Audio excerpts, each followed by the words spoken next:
ધોરણ 12 કોમર્સ વાણિજ્ય વ્યવસ્થા અને સંચાલનની અંદર આજે પ્રકરણ નંબર 7 અંકુશ જેની આપણે વાત કરવા જઈ રહ્યા છીએ. અંકુશ એ સંચાલનનું છેલ્લું પગથિયું છે. આયોજનથી આપણે શરૂઆત કરી હતી કે ભાઈ આયોજનના જે ઘટકો છે એમાં અંકુશ જે છે એ સૌથી છેલ્લે હોય, બરાબર. પ્રસ્તાવનાથી આપણે એની વાત કરીએ કે ભાઈ ધંધાકીય એકમ નિશ્ચિત ધ્યેયની સિદ્ધિ અર્થે સ્થાપવામાં આવે છે. કોઈ પણ ધંધાકીય એકમ હોય એની સ્થાપના કોઈ પણ ધ્યેય પ્રાપ્ત કરવા માટે, કોઈ પણ ધ્યેયને પૂર્ણ કરવા માટે સ્થપાય છે. આ ધ્યેય લાંબા ગાળાના કે ટૂંકા ગાળાના હોઈ શકે. હવે આ જે ધ્યેય છે એ કાં તો લાંબા ગાળાનું હોય અથવા તો ટૂંકા ગાળા માટેનું હોઈ શકે છે. ધ્યેયની સિદ્ધિ માટે વિવિધ પ્રવૃત્તિઓનું આયોજન કરવામાં આવે છે. કોઈ પણ ધ્યેય હોય એને પ્રાપ્ત કરવું હોય તો એના માટે લાંબા ગાળાનું આયોજન કરવામાં આવે છે. આયોજનને અમલમાં મૂકવા માટે વ્યવસ્થા તંત્રની રચના કરવામાં આવે છે. આયોજન છે એને અમલમાં મૂકવું હોય તો એને વ્યવસ્થા તંત્રની રચના કરવી પડે, જે આપણે અગાઉના પ્રકરણની અંદર શીખ્યા કે ભાઈ અલગ અલગ કામની સોંપણી કરવી પડે અને એ પ્રમાણે વ્યવસ્થા તંત્રની રચના કરવામાં આવે. એકમની યોજનાઓ ગમે તેટલી ચોકસાઈપૂર્વક ઘડવામાં આવી હોય અને તે માટે એકમે આદર્શ વ્યવસ્થા તંત્રની રચના કરી હોવા છતાં પણ વિવિધ યોજનાઓના અમલ દરમિયાન અવરોધો અને મુશ્કેલીઓ ઉદ્ભવે છે. તમે ગમે તેટલી યોજનાઓ ઘડતા હો ત્યારે ચોકસાઈ રાખેલી હોય એમ છતાં પણ એના અમલ દરમિયાન ઘણા બધા અવરોધો અને મુશ્કેલીઓનો સામનો કરવો પડે. આપણે આયોજન જ્યારે કરતા હોય ત્યારે ઘણી બધી ધ્યાન રાખવું હોય એમ છતાં પણ ઘણી બધી મુશ્કેલીઓનો આપણે સામનો કરવો પડે છે. આ પરિબળોને દૂર કરીને આયોજન અનુસાર કાર્ય થાય તે જોવાની કામગીરી અંકુશની છે. અને આ બધા અવરોધોને દૂર કરી અને આપણી કામગીરી જે છે એટલે કે આપણો જે ધ્યેય છે એ પ્રાપ્ત થાય એ જોવાની કામગીરી છે એ અંકુશની છે. અંકુશ એ યોજનાને પાર પાડવા માટે કર્મચારીઓની પ્રવૃત્તિઓની ચકાસણી કરવાની અને ભૂલો સુધારવાની પ્રક્રિયા છે. અંકુશ જે છે એ યોજનાને પાર પાડવા માટે અને કર્મચારીઓની જે પ્રવૃત્તિઓ છે, આપણે ત્યાં કર્મચારીઓ જે કામ કરે છે એની ચકાસણી કરવાની કે ભાઈ એને જે કામ સોંપવામાં આવેલું છે એ નીતિ નિયમ મુજબ થાય છે કે કેમ એ કરવાની અને ભૂલો સુધારવાની એ પ્રક્રિયા છે અંકુશ. સંચાલનની પ્રક્રિયામાં જોઈએ તો ક્રમની દૃષ્ટિએ આયોજન એ પ્રથમ કાર્ય છે અને અંકુશ એ છેવટનું કાર્ય છે. સંચાલનની પ્રક્રિયા આપણે આખી સમજી પ્રકરણ પ્રમાણે એની અંદર સૌ પ્રથમ જો કોઈ ઘટક હતું તે આયોજન હતું અને એનું છેલ્લું કાર્ય જે છે એ કયું છે? અંકુશ. ટૂંકમાં આયોજન એ સંચાલનનું પ્રથમ સોપાન છે અને અંકુશ એ છેલ્લું સોપાન છે. આયોજન છે ત્યાંથી શરૂઆત થાય અને અંકુશથી સંચાલનનો અંત આવે. આયોજન એ સંચાલનનું પ્રથમ પગથિયું છે અને અંકુશ જે છે એ સંચાલનનું અંતિમ પગથિયું છે. આયોજન મુજબ કાર્ય નક્કી થાય, વ્યવસ્થા તંત્રમાં તે મુજબ સત્તા અને જવાબદારીની સોંપણી થાય. આમ કામગીરીની શરૂઆત થાય ત્યારથી જ અંકુશનું કાર્ય પણ શરૂ થાય છે. આયોજનમાં આપણે કાર્ય નક્કી કરીએ, બરાબર, કે ભાઈ આવા પ્રકારના કાર્યો કરવા પડશે. એ મુજબ વ્યવસ્થા તંત્રની ગોઠવણી કરવામાં આવે અને વ્યવસ્થા તંત્રની અંદર સત્તા અને જવાબદારી જે છે એની સોંપણી થાય. જ્યારથી કામગીરીની શરૂઆત થાય ત્યારથી જ અંકુશનું કાર્ય જે છે એ શરૂ થાય છે. સંચાલનમાં થતા કાર્યોની પ્રગતિ, તેમની આયોજનમાં નક્કી થયેલા ધોરણો સાથેની સરખામણી અને આવતા વિચલનોની જાણકારી મેળવવાનું કાર્ય અંકુશ કરે છે. સંચાલનમાં જે કાંઈ પણ કાર્યો છે એની પ્રગતિ, એમાં આયોજનમાં જે નક્કી થયેલા ધોરણો છે એની સાથેની સરખામણી અને જે કાંઈ પણ વિચલનો છે એની જાણકારી મેળવવાનું કાર્ય જે છે એ અંકુશ દ્વારા થાય છે. આવા વિચલનોની માહિતી મેળવીને તેમને દૂર કરવા અને સુધારાલક્ષી પગલાં લેવાનું કાર્ય અંકુશનું છે. જે કાંઈ પણ કાર્ય દરમિયાન વિચલનો આવે, જે કાંઈ પણ મુશ્કેલીઓ આવે એને દૂર કરવા, એ દૂર કરી અને સુધારાલક્ષી પગલાં લેવાનું કાર્ય જે છે એ અંકુશનું કાર્ય છે. હવે અંકુશનો અર્થ જોઈએ.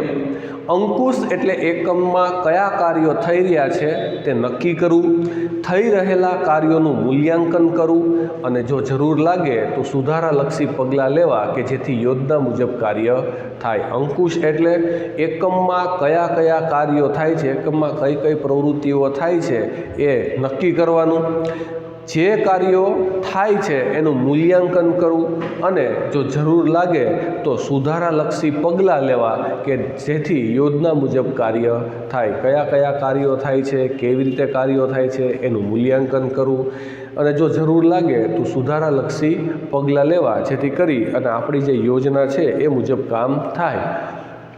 આયોજન ધ્યેય નક્કી કરે છે અને અંકુશ તેને અસરકારક બનાવે છે. આયોજન છે એનાથી આપણું ધ્યેય નક્કી થાય અને અંકુશ છે એ આપણા ધ્યેયને અસરકારક બનાવે છે. હેનરી ફેયોલના જણાવ્યા મુજબ ધંધાકીય એકમમાં બધું નક્કી કરેલી યોજના મુજબ, આપેલી સૂચના મુજબ અને સ્થાપિત સિદ્ધાંતો મુજબ ચાલે છે કે નહીં તેની ચકાસણી કરવાનો અંકુશમાં સમાવેશ થાય છે. હેનરી ફેયોલ છે એના જણાવ્યા મુજબ ધંધાકીય એકમની અંદર બધું નક્કી કરેલી યોજના મુજબ, નક્કી કરેલા આયોજન મુજબ અને આપેલી સૂચના મુજબ થાય છે અને જે કાંઈ પણ નિયમો છે, જે સ્થાપિત કરેલા સિદ્ધાંતો છે એ મુજબ કાર્ય થાય છે કે નહીં એ જોવાનું કાર્ય જે છે એનો સમાવેશ અંકુશમાં થાય છે. તેનું હેતુ, અંકુશનો હેતુ નબળાઈઓ અને ભૂલો શોધી કાઢવાનો છે જેથી તે સુધારી શકાય અને ફરી થતી અટકાવી શકાય. અંકુશ જે છે એનો મુખ્ય હેતુ શું છે કે ભાઈ જે કાંઈ કામ થઈ રહ્યું છે એની નબળાઈઓ શોધવી, એની ભૂલો શોધી કાઢવી અને એને સુધારી શકાય એવા પ્રકારના પગલાં લેવા એ અંકુશનો મુખ્ય હેતુ છે. પીટર એફ ડ્રકરના જણાવ્યા મુજબ અંકુશ એટલે પ્રયત્ન અને પરિણામ, સાધન અને ઉદ્દેશ વચ્ચે સમતુલા સાધવાનું કાર્ય. પીટર એફ ડ્રકર જે છે એ જણાવે છે કે અંકુશ એટલે શું, તો કે ભાઈ પ્રયત્ન અને એનું પરિણામ, સાધન અને ઉદ્દેશ વચ્ચે સમતુલા સાધવાનું કાર્ય છે. બરાબર, સાધન અને ઉદ્દેશ જે હોય એની વચ્ચે સમતુલા સાધી શકીએ. ટૂંકમાં પૂર્વ નિર્ધારિત ધોરણો પ્રમાણે કાર્યો થતા રહે તે રીતે પ્રવૃત્તિઓનું નિયમન કરવું એ અંકુશનું હાર છે. પૂર્વ નિર્ધારિત એટલે કે અગાઉથી યોજના મુજબ, અગાઉના આયોજન મુજબ તમામ પ્રકારના કાર્યો થતા રહે એ રીતે પ્રવૃત્તિઓનું નિયમન કરવું એ શું છે, અંકુશનું હાર્દ છે. અંકુશની લાક્ષણિકતાઓ, એમાં પહેલું છે આયોજન સાથે સંબંધ. ભાઈ અંકુશ છે ને આયોજન સાથે શું સંબંધ છે, તો કે આયોજન અને અંકુશ બંને એક સિક્કાની બે બાજુ સમાન છે. આયોજન અને અંકુશ એ એક સિક્કાની બે બાજુ છે. આયોજન યોજના ઘડવાનું કાર્ય કરે છે અને અંકુશ યોજના મુજબ જ કાર્ય થાય છે કે નહીં તે જોવાનું કાર્ય કરે છે. આયોજન જે છે એ યોજના ઘડવાનું કામ કરે અને અંકુશ જે છે એ યોજના મુજબ કાર્ય થાય છે કે કેમ એ જોવાનું કામ કરે છે. જેથી આયોજન અને અંકુશ જોડિયા બાળકો સમાન છે. આયોજન વિના અંકુશ અશક્ય બને છે. એટલે આયોજન અને અંકુશ છે એ બે જોડિયા બાળકો જેવા છે. આયોજન વગર અંકુશ શક્ય છે નહીં. એટલે જો તમે આયોજન જ ન કર્યું, કોઈ કાર્ય કરવાનું હોય નહીં, તો એના ઉપર અંકુશ રાખવાનો કોઈ પ્રશ્ન રહેતો નથી. દરેક સપાટીએ થતું કાર્ય, અંકુશનું કાર્ય સંચાલનની દરેક સપાટી, સંચાલનની 3 સપાટી પહેલા પ્રકરણમાં આપણે જોઈ હતી. ઉચ્ચ સપાટી સંચાલન, મધ્ય સપાટી સંચાલન અને તળ સપાટી સંચાલન. તો આ ત્રણેય સપાટીઓ જે સંચાલનની છે ત્યાં અંકુશનું કાર્ય થતું જોવા મળે છે. તે કોઈ એક ખાતા કે વિભાગ પૂરતું મર્યાદિત હોતું નથી. કોઈ એક વિભાગમાં કે કોઈ એક ખાતામાં થતું હોય અંકુશ રાખવામાં આવતો એવું નહીં, પણ તમામ જગ્યાએ, તમામ ખાતાની અંદર, તમામ વિભાગોની અંદર અંકુશ હોય છે. અંકુશનું કાર્ય સંચાલનની દરેક સપાટીએ અધિકારીઓ કે હોદ્દેદારો દ્વારા તેમના તાબેદારો કે કર્મચારીઓ પર કરતા હોય છે. અંકુશનું કાર્ય છે એ સંચાલનની દરેક સપાટીએ અધિકારીઓ અથવા તો હોદ્દેદારો દ્વારા એમના જે તાબેદારો કે કર્મચારીઓ જે હોય એના ઉપર એ કરતા હોય.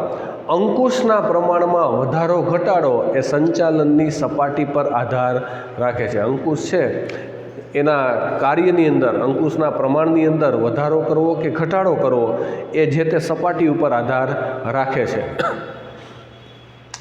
સતત ચાલતી પ્રક્રિયા, અંકુશ જે છે સતત ચાલતી પ્રક્રિયા છે.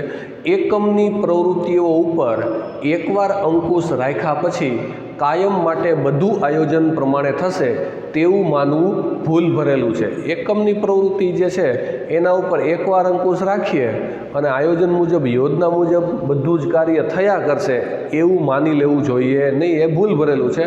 વાસ્તવમાં દરેક કર્મચારીઓની પ્રવૃત્તિઓ ઉપર સતત દેખરેખ રાખીને તેના વિચલનો દૂર કરવા પ્રયત્નશીલ રહેવું પડે. ખરેખર વાસ્તવમાં જોઈએ તો દરેકે દરેક કર્મચારીઓની પ્રવૃત્તિઓ ઉપર નજર રાખવી પડે, એના ઉપર ધ્યાન રાખવું પડે, સતત એના ઉપર દેખરેખ રાખવી પડે અને એ દેખરેખ દરમિયાન જે કાંઈ પણ વિચલનો જણાય કે મુશ્કેલીઓ લાગે તો એને દૂર કરવા જોઈએ.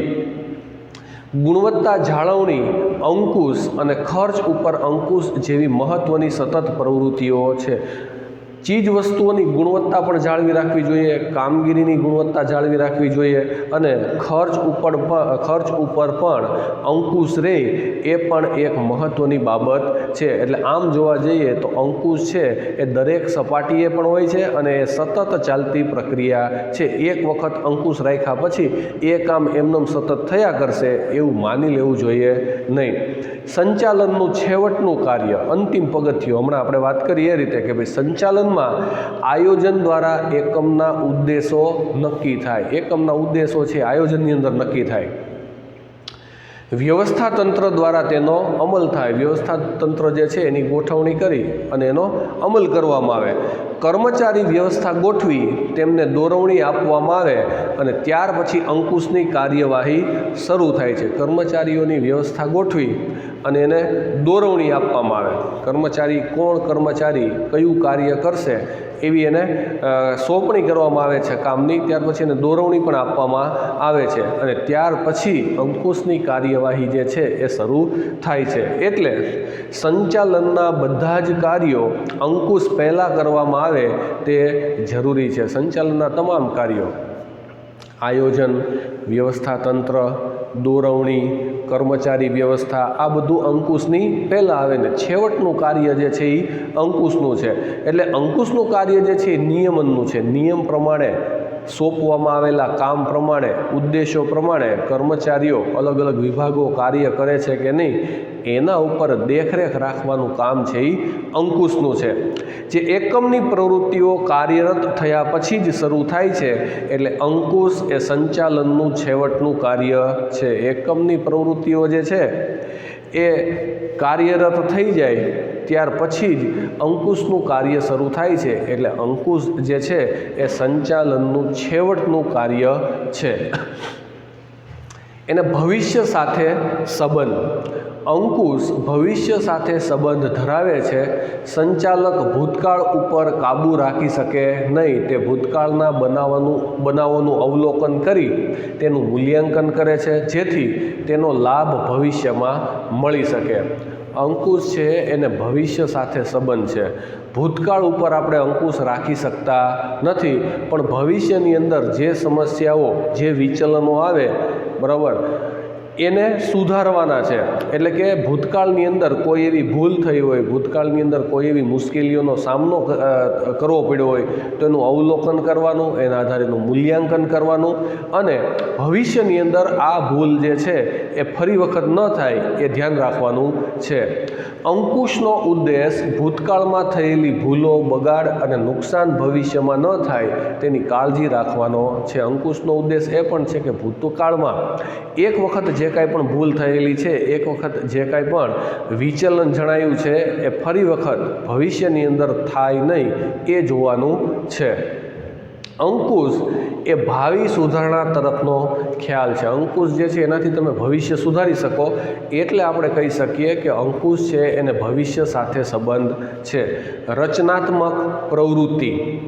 અંકુશનો સામાન્ય અર્થ કર્મચારીઓની કાર્ય સ્વતંત્રતા ઉપર તરાપ મારવામાં આવે તેવો કરવામાં આવે છે. સામાન્ય અર્થ અંકુશનો એવો હોય કે જે કર્મચારીઓ કામ કરતા હોય એની સ્વતંત્રતા છીનવી લેવી અથવા તો એની સ્વતંત્રતા ઉપર તરાપ મારવી, એવો એનો સામાન્ય અર્થ કરવામાં આવે છે. પણ હકીકતમાં આ માન્યતા ખોટી છે. આધુનિક ખ્યાલ પ્રમાણે એવું કરવામાં આવતું નથી. અંકુશ જે છે એ આજનો રચનાત્મક ખ્યાલ છે. ખરેખર કર્મચારીઓ તેમના કાર્યો આયોજન મુજબ કરે તે જોવા અને તે મુજબ માર્ગદર્શન આપવાનું કાર્ય અંકુશનું છે. એટલે અંકુશ એ નિષેધાત્મક નથી પરંતુ વિધેયાત્મક છે. અંકુશ એ થતી ભૂલોને સુધારી આપે છે અને ફરી ભૂલ ન થાય તેવા પગલાં લે છે. એટલે અંકુશનું કાર્ય જે છે એ રચનાત્મક પ્રવૃત્તિ છે. કર્મચારીઓ આયોજન મુજબ કાર્ય કરે છે કે નહીં? જો આયોજન મુજબ કાર્ય ન થતું હોય, માની લો કે એનાથી ભૂલ થતી હોય, તો એને અંકુશની અંદર માર્ગદર્શન આપવાનું હોય અને એની જે ભૂલ છે એ સુધારવાની હોય છે. એટલે અંકુશનું કાર્ય જે છે એ નિષેધાત્મક નથી પણ એ કેવું છે? વિધેયાત્મક છે. અંકુશ દ્વારા ભૂલોને થતી અટકાવી શકાય છે, રોકી શકાય છે અને ભવિષ્યની અંદર ફરી વખત એ ભૂલ ન થાય, બરાબર, એ પગલાં લેવાય છે. એને લગતા પગલાં જે છે એ અંકુશ દ્વારા લેવાય છે. એટલે અંકુશ જે છે એ એક પ્રકારનો રચનાત્મક ખ્યાલ છે, પ્રવૃત્તિ છે. આંતરિક પ્રક્રિયા. અંકુશ એ આંતરિક પ્રક્રિયા છે, એટલે કે આપણા ધંધાની અંદર જ, આપણી સંસ્થાની અંદર જ થતી પ્રક્રિયા છે. એકમની વિવિધ પ્રક્રિયાઓ જેવી કે ઉત્પાદન, વેચાણ, ખરીદી, નાણાકીય બાબતો, નાણાં, હિસાબ તથા કર્મચારીઓની કાર્ય પદ્ધતિ સાથે અંકુશની પદ્ધતિ વણી લેવામાં આવે છે. બરાબર. અંકુશ એ આંતરિક પદ્ધતિ છે. આપણા ધંધાની અંદર જે અલગ અલગ પ્રવૃત્તિઓ થાય, દાખલા તરીકે ઉત્પાદન, વેચાણ, ખરીદી, નાણાકીય બાબતો હોય, હિસાબો હોય, કર્મચારીઓની કાર્ય પદ્ધતિ છે, આ બધી બાબતો જે છે એને અંકુશની પદ્ધતિ સાથે જોડી દેવામાં આવે છે અને વણી લેવામાં આવે છે. અને એના કારણે આ કાર્યો ઉપર અંકુશ રાખી શકાય, જેને લીધે આ જે અલગ અલગ પ્રકારની જે પ્રવૃત્તિઓ છે એના ઉપર આપણે અંકુશ રાખી શકીએ છીએ. જ્યારે બાહ્ય પ્રક્રિયાઓ જેવી કે સરકારની નીતિમાં ફેરફાર, તેજી મંદીની પરિસ્થિતિ, લોકોના મનોવલણોમાં ફેરફાર ઉપર અંકુશ રાખી શકાતો નથી. બાહ્ય પરિબળો છે, બાહ્ય પર્યાવરણ છે, એના ઉપર તમે અંકુશ રાખી શકો નહીં. દાખલા તરીકે સરકારના નીતિ નિયમો, ગ્રાહકોની પસંદગી અને અભિરુચિ, તમારા હરીફ જે છે એની વ્યૂહરચના, પછી તેજી અને મંદીની પરિસ્થિતિ કે લોકોના જે કાંઈ પણ મનોવલણો છે એના ઉપર આપણે અંકુશ રાખી શકીએ નહીં. ફક્ત ને ફક્ત આપણા ધંધાની અંદર થતી પ્રવૃત્તિઓ જે છે એના ઉપર આપણે અંકુશ રાખી શકીએ. માટે એ આંતરિક પ્રક્રિયા છે. ગતિશીલ પ્રક્રિયા. અંકુશનું કાર્ય આયોજન સાથે સંકળાયેલું હોય છે. આયોજન અને અંદાજ ઉપર આધારિત સૂચિત બૌદ્ધિક પ્રક્રિયા છે. આયોજન જે છે એનું કાર્ય આયોજન સાથે સંકળાયેલું હોય. આયોજન જે રીતે નક્કી કરવામાં આવ્યું હોય એ પ્રમાણે અંકુશ રાખવાનો હોય છે. તો આયોજન અને અંદાજ ઉપર આધારિત સૂચિત બૌદ્ધિક પ્રક્રિયા છે. જે પ્રમાણેનું આયોજન હોય એ પ્રમાણેનો અંકુશ જે છે એ રાખવાનો હોય છે. એટલે બૌદ્ધિક પ્રક્રિયા છે. જુદા જુદા પરિબળોના અંદાજો બદલાય તે મુજબ આયોજનના લક્ષ્યાંકોમાં ફેરફાર થાય અને તે મુજબ અંકુશ પ્રક્રિયામાં પણ ઝડપી પરિવર્તન કરવામાં આવે છે. જુદા જુદા જે પરિબળો છે એના અંદાજો બદલાય એ પ્રમાણે આયોજનના લક્ષ્યાંકોમાં ફેરફાર કરવામાં આવે છે અને એ મુજબ અંકુશ પ્રક્રિયા જે છે એમાં પણ ઝડપથી પરિવર્તન કરવામાં આવે છે. આયોજનની અંદર જો ફેરફાર થાય, એના લક્ષ્યાંકોમાં ફેરફાર થાય તો અંકુશ પ્રક્રિયામાં પણ આપણે ફેરફાર કરવો પડે. ટૂંકમાં એ ગતિશીલ પ્રક્રિયા છે, આયોજન સાથે સંબંધિત પ્રક્રિયા છે. વ્યક્તિલક્ષી પ્રવૃત્તિ. અંકુશ એ વ્યક્તિઓ દ્વારા વ્યક્તિઓ માટે અને વ્યક્તિઓની પ્રવૃત્તિની સુધારણા માટે કરવામાં આવતી પ્રવૃત્તિ છે. વ્યક્તિલક્ષી પ્રવૃત્તિ, જ્યાં માણસો જૂથમાં કામ કરતા હોય, જ્યાં વ્યક્તિ કામ કરતી હોય, ત્યાં એ વ્યક્તિઓ દ્વારા વ્યક્તિઓ માટે અને વ્યક્તિઓની પ્રવૃત્તિ જે છે એની સુધારણા માટે કરવામાં આવતી પ્રવૃત્તિ છે, માટે વ્યક્તિલક્ષી પ્રવૃત્તિ કહી શકાય. તેના કેન્દ્રમાં વ્યક્તિ છે. માણસ વગર કોઈ પણ વ્યક્તિ ઉપર, માણસ વગર તમે અંકુશ રાખી શકો નહીં. જ્યાં માનવીય પ્રવૃત્તિ થતી હોય ત્યાં આપણે અંકુશ રાખવાનો હોય છે.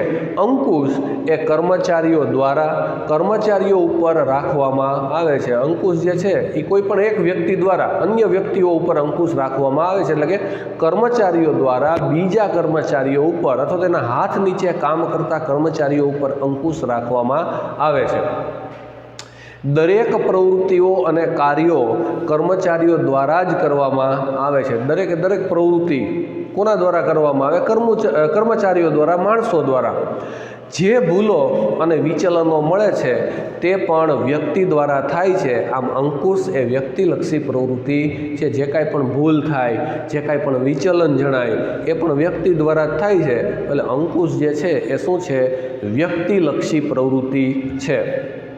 અંકુશ વૈધિક કે અવૈધિક હોઈ શકે. વૈધિક પણ હોય અને અવૈધિક પણ હોઈ શકે. કઈ રીતે? એકમમાં વ્યવસ્થા તંત્ર અને ઉત્પાદન પ્રવૃત્તિના સંદર્ભમાં અંકુશની વ્યવસ્થા વૈધિક સ્વરૂપે સ્થાપવામાં આવે છે. એકમની અંદર વ્યવસ્થા તંત્ર અને ઉત્પાદન પ્રવૃત્તિના સંદર્ભમાં અંકુશની વ્યવસ્થા જે છે એ વૈધિક સ્વરૂપે સ્થાપવામાં આવે છે. વૈધિક સ્વરૂપે એટલે કે નીતિ નિયમો મુજબ સ્થાપવામાં આવે છે. પરંતુ સમય જતાં એકમમાં અવૈધિક સ્વરૂપની અંકુશ વ્યવસ્થા પણ વિકાસ પામે છે. એકમની અંદર જે અવૈધિક સ્વરૂપની અંકુશની વ્યવસ્થા છે એ ઓટોમેટિક વિકાસ પામે, એટલે કે નીતિ નિયમ મુજબની હોય. તમે તમારા સહકર્મચારીને કોઈ પણ કામ અંગે માર્ગદર્શન આપો તો એ અવૈધિક છે. આવી અવૈધિક અંકુશ વ્યવસ્થા કેટલીક વખત વધુ અસરકારક સાબિત થાય છે. નિયમ પ્રમાણેની નહીં પણ અવૈધિક હોય, બરાબર. મેં ઉદાહરણ આપ્યું એમ સાથી કર્મચારીને તમે સલાહ સૂચન આપો તો આવી બધી જે અવૈધિક અંકુશની પ્રવૃત્તિઓ છે એ પણ ઘણી બધી વખત અસરકારક સાબિત થાય છે. અહીંયા સુધી આપણે અંકુશની લાક્ષણિકતાઓ જોઈ. હવે પછીના લેક્ચરની અંદર અહીંથી આગળનો ભાગ જે છે એ શીખશું.